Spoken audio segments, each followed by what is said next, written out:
Овие денови во нашите две основни училишта, како и детската градинка Весели цветови, преку Друштвото за ограничена одговорност Нула отпад до Скопје, која е непрофитна организација, формирана од 2012 година, и ево соработка со Општина Делчево и Министерството за животна средина преку нивниот представник Татјана Стојковска, која во постојана комуникација со нашите образовни институции и институциите во градот се врши транспорт на штетен и опасен електронски отпад.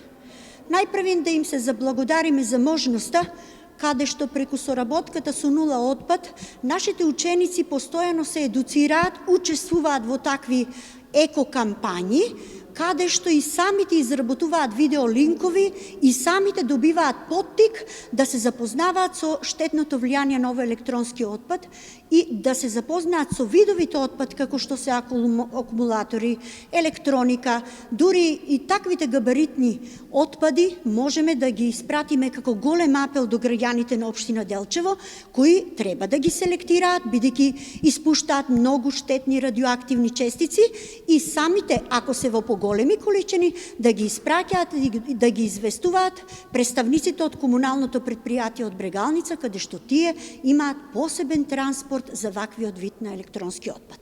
Секако учениците преку нивните часови по природни науки, по природа, секако тука си и оделенските часови, се едуцираат, а и самите преку нивните изработки, еве сега и преку онлайн наставата, имаат можност директно да ја следат страната на Нула отпад, каде што минатата година добиваа и награди двете училишта, и од Свети Климент Охридски, од Ванчо Прке, со нивните видеосодржини кои ќе ви ги предадам да ги видите, да ги проследите, со што самите ученици веќе се свесни колку треба да внимаваат на штетното влијание на електронскиот отпад.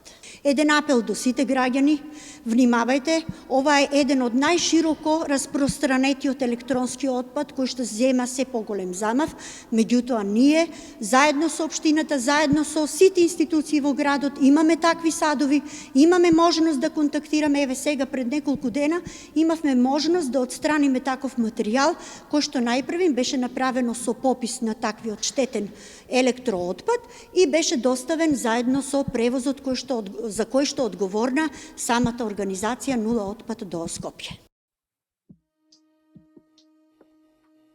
Денешната тема за која сакам да зборувам е електронски отпад. Прво да се запознаеме што е тоа електронски отпад. Е-отпад е збор кој се користи за да се опише дотрајана или отфрлена електроника, која содржи електрични делови. Таа содржи голем дел на отпадна опрема. Тука не спаѓаат само оние кои имаат поврзаност со електрична мрежа, туку и оние производи напојувани со батерии, ветерна или соларна енергија. Тука спаѓаат домашната бела техника, кој што е фрижидерот, тостерот, миксерот, блендерот и други. Потоа, од информатичко и компјутерската техника, телефонот, лаптопот и други. Па се до алатки, како што е машина за шиење, дупчалка и слично. Факт. Докажано е дека Обединетите нации процентуваат дека годишно во светот се изфрлаат околу 50 милиони е-отпад. Тоа е доволно отпад да се наполни камион за пренесување отпад, долг половина од обемот на светот. Истражувањата покажуваат дека може да се достигнат овие проценти, бидејќи домаќинствата и компаниите имаат голема количина на отпадна опрема. Постојат неколку проблеми кои може да доведат до опасност по човековото здравје и екокатастрофа од се поголемото количество на електрониката. Проблем 1. Големината и лошиот дизајн на електронските уреди. Проблем 2. Содржењето на многу токсични материи кои се складирани внатре во техниката. Проблем 3. Содржање на скапоцени и ретки материјали.